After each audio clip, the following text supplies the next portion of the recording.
Season 18 here and the PTS being alive, we now have access to some of the new stuff that will be coming out in Season 19.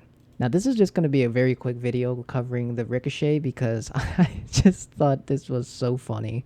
Now how Ricochet works now is that depending on how much luck you have, the more chances it'll have to proc. And if you're inside of PA, you'll be able to do around 200% increased damage compared to what you can outside of PA. Now again, this is part 1 of the PTS, so it's definitely going to get changed in the future, but let's get to it. Now, I'm going to show that I have 19 luck. I know that was quick. I don't know what happened to the cut there, but I am using a Ricochet with some PA armor and decided to take it to some of the faster firing enemies like these laser turrets. Now again, the higher luck, the more chances it'll proc, and it ended up tearing itself down.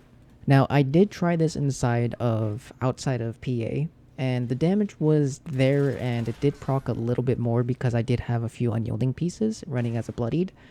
But the difference in damage is kind of night and day. But I do believe there are some limitations to it because the flamers from these Mr. Gutsies or Mr. Handies did not work. But I decided, let's try this on something a little bit stronger. Let's try it on the Sheep Squatch. So again, with 19 luck, I decided to see if the beam would proc, and it did. Now, if I had a little bit of a higher luck, you can definitely see that it did some pretty good damage to the imposter. Now, again, since I didn't have high luck, it didn't proc as often as I wanted it to, and it ran down the timer quite a bit.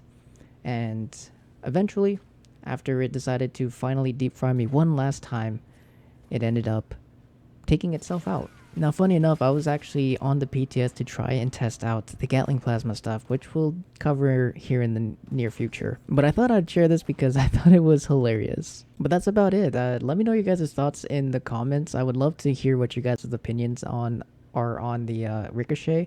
For me, I like it. I think it's hilarious. It's a little bit too strong, but if they do decide to keep it, definitely gonna have some fun with it. It's definitely not gonna be useful for any other bosses, but yeah. Pretty cool layer of defense, honestly. But in that, as always, thank you guys so much for watching. Happy hunting, good luck, and I'll see you guys in the next one. Peace.